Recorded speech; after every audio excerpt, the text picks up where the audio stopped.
হাইলাকান্দি তথা বরাক উপত্যকার মধ্যে এক অভূতপূর্ব ফলাফল দেখাতে সক্ষম হল মোহনপুর MABM সদস্যী বিদ্যালয়।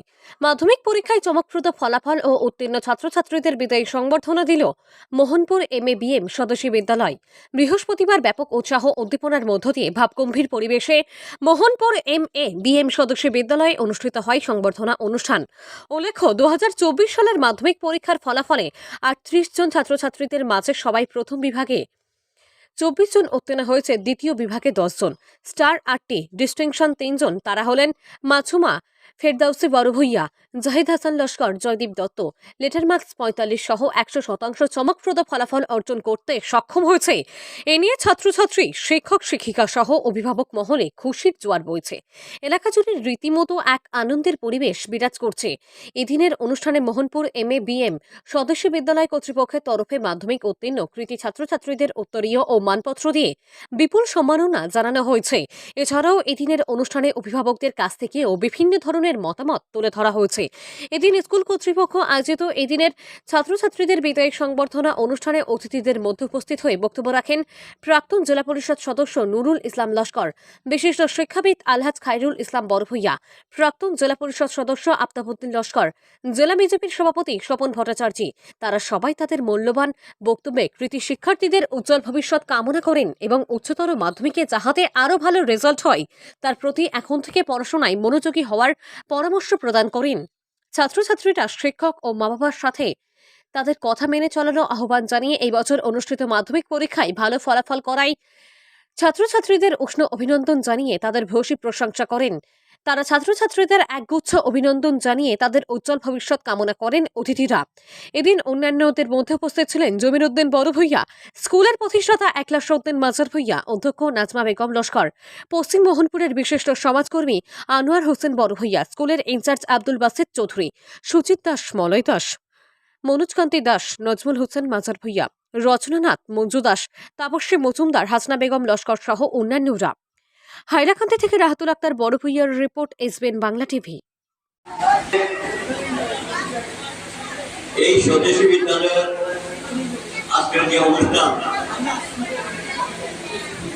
আর এই অনুষ্ঠান এত সুন্দর পরিবেশ,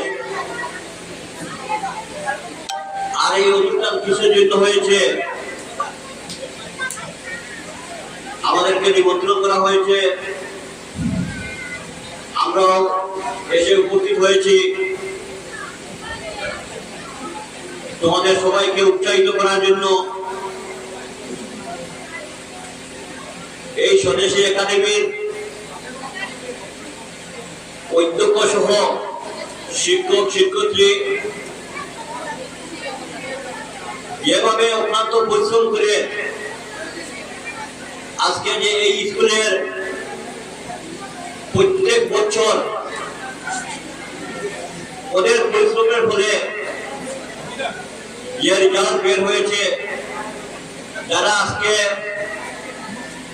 বিভিন্ন সাবজেক্টে লেখার সহ ডিস্ট্রিবিউশন পেয়েছে, আমি আমার পক্ষ থেকে সর্বপ্রথম এই স্কুলের অধ্যক্ষ সহ শিক্ষক শিক্ষার্থীকে আমার অন্তরের অন্তঃস্থল থেকে ধন্যবাদ জানাই। কারণ আজকে এই স্কুলের যে সুনাম আমরা আগে থেকে শুনেছি এবং আগেও প্রোগ্রাম করা হয়েছে, কিন্তু আমি বিভিন্ন অসুবিধার কারণে হয়তো প্রোগ্রামে আমি করতে পারি নাই। সদা সর্বদা অধ্যক্ষ মহোদয় আমাদের সাথে যোগাযোগ করে চলেছেন, আর আজকে এসে এই স্কুলের এনরোলমেন্ট আমি শুনে অবাক হয়েছি। 450-এর উপরে এনরোলমেন্ট আছে এই স্কুলে, কিন্তু 450 এনরোলমেন্টের জন্য যেটা পরিকাঠামো দরকার ছিল সেই হিসাবে এই স্কুলে পরিকাঠামো নেই। তার মধ্যেও এই স্কুলের শিক্ষক শিক্ষার্থী ও অক্লান্ত পরিশ্রমে আমরা যে রেজাল্ট পেয়েছি, আমরা অত্যন্ত আনন্দিত গর্বিত। আর কিছুক্ষণ পূর্বে এই স্কুলের এক ম্যাডাম যে একটি গান পরিবেশন করছেন, এই গানের অর্থ চিন্তা করলে অনেক কিছু আছে। এই গানের অর্থ আপনারা চিন্তা করে দেখবেন, বর্তমান সমাজের জন্য এই গান খুব মূল্যবান। বর্তমান সময়ের জন্য এই গানটি অত্যন্ত গুরুত্বপূর্ণ। আমার নতুন ভাই এই ম্যাডামকে 1,000 টাকা দেওয়া উৎসাহিত করেছেন, তাই আমি আমাদের প্রাক্তন জেলা পরিষদ তরুণ ভাইকে ধন্যবাদ দিই। এইরকম প্রতিভা দরকার আছে, আমাদের গ্রামে এইরকম প্রতিভা আছে। আমরা বিভিন্ন জায়গায় দেখতে পাই গ্রামে অনেক প্রতিভা আছে সব ক্ষেত্রে।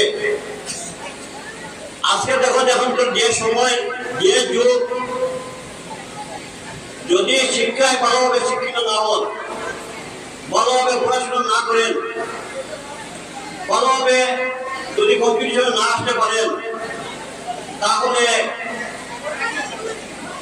যে মেট্রিক পাস করবেন তারপরে কম্পিটিশনও ভালো কলেজ বইন, ভালো শিক্ষা প্রতিষ্ঠানে আপনি সুযোগ পাওয়া অনেক কষ্ট হয়ে যাবে। আজকে বিভিন্ন ক্ষেত্রে যেভাবে গ্রামের ছেলেমেয়েরা বিভিন্ন ক্ষেত্রে দেখা যায়, আজকে মেডিকেলের এক্সাম রেজাল্ট করে আমাদের গ্রামের দেখা যায় বেশিরভাগ গ্রামের ছেলেরা ডক্টর হয়, বেশিরভাগ গ্রামের ছেলেরা ইঞ্জিনিয়ার হয়, বেশিরভাগ গ্রামের ছেলেরা বিভিন্ন বিভিন্ন ডিপার্টমেন্টে জব পায়, সব গ্রামের ছেলেরা। এর লাগে ভালোভাবে পড়াশোনা করতে হবে, ভালোভাবে শিক্ষা অর্জন করতে হবে। আর এই পরিবেশে যে শিক্ষা অর্জন আপনারা করতেছেন, অভিভাবক কিন্তু নিশ্চয়ই এই এলাকার মানুষ সহযোগিতা করার জন্য আজকে এই স্কুলের সুনাম অর্জন করতেছে। এই এলাকার অভিভাবক কিন্তু সহযোগিতার কারণে এই এলাকায় অনেক শিক্ষা প্রতিষ্ঠান আছে। আগে আমাদের এই এলাকার সব ছাত্রছাত্রী আমাদের আলতাপুর আদর্শ বিদ্যাপীঠ আর নয়তো আলতাপুর মুর্শিদাবাদ চৌধুরী মেমোরিয়াল একাডেমি, এই স্কুলের সব ছাত্র আলতাপুর গিয়ে পড়াশোনা করতে হতো। কিন্তু আজকে এই মোহনপুরের জন্য অনেক স্কুল, অনেক প্রাইভেট শিক্ষা প্রতিষ্ঠান আছে, কিন্তু শিক্ষার ক্ষেত্রে অনেক কিছু বলার ছিল, সময়ের কারণে বেশি আমি বলতে চাচ্ছি না।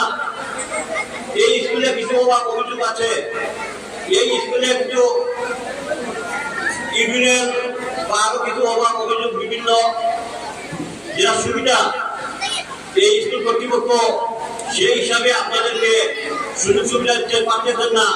তারপরেও 450 উপরে গেল এনরোলমেন্ট। আমি প্রিন্সিপাল স্যারের সঙ্গে আলোচনা করবো এবং আমি ব্যক্তিগতভাবে সাহায্য করবো, এবং যেটা ইউনিয়নের একটা ব্যবস্থা টেম্পোরারি ভাবে হলেও আমি দায়িত্ব নিয়ে নিলাম, ইউনিয়নের ব্যবস্থা আমি করে দেবো। আপনাদের যে ইউনিয়নের অসুবিধা সেটা দায়িত্ব নিয়ে নিলাম, আমি যেভাবে হোক আপনাদের ইউনিয়নের ব্যবস্থা করে দেবো। আর আজকে এখানে আপনারা আমাদেরকে নিমন্ত্রণ করে আমাদেরকে দুই কথা খাওয়ার সুযোগ দিয়েছেন, তাই আমি স্কুল কর্তৃপক্ষ, বিশেষ করে আমাদের এই স্কুলের অধ্যক্ষকে অশেষ ধন্যবাদ জানাই। সব সময় উনি যে কোনো ব্যাপারে সহযোগিতা করেন, খবর রাখেন, আমাদের সাথে পরামর্শ করেন। আর আমি যখন জেলা পরিষদ ছিলাম, একটা কথা আমি ওনার সম্বন্ধে বলতে চাই, আমার প্রিন্সিপাল মহোদয়ের, আমি যখন জেলা পরিষদ ছিলাম তখন উনি জেলা পরিষদের একটা পোস্টে ইন্টারভিউ দিয়েছিলেন, জেলা পরিষদের একটা পোস্টে ইন্টারভিউ দিয়েছিলেন। সেই ইন্টারভিউতে মাত্র 2 জন পার্টিসিপেট করেছিল, 2 জনে পার্টিসিপেট করেছিল, কিন্তু আমি বহুত চেষ্টা করেছি, কিন্তু 1 মার্কের জন্য উনি সেই এক্সামে পাস করতে পারেন না, এক মার্কের জন্য। আর যেই পোস্টে এপয়েন্টমেন্ট হয়েছিল করিমগঞ্জের একটা মেয়ের, সেই মেয়ে আজকে মহিলাক্ষী সায়েন্স কলেজে ইংলিশ পড়াচ্ছে, মানে আজকে ইংলিশ পড়াচ্ছে, মানে প্রফেসর হিসাবে মহিলাক্ষী সায়েন্স কলেজে, সেও সেই চাকরিটা ছেড়ে দিয়েছে। এর জন্য আজকে উদ্যোগের অনেক কষ্ট আছে, অনেক দুঃখ আছে, কিন্তু এরপরেও উনি যেভাবে সমাজের সেবায় আজকে উনাকে নিয়োজিত করেছেন। তাই সব শেষে আবার অধ্যক্ষ মহোদয়কে ধন্যবাদ দিয়ে এই স্কুলের প্রত্যেক শিক্ষক শিক্ষককে ধন্যবাদ জানিয়ে অভিভাবকবৃন্দকে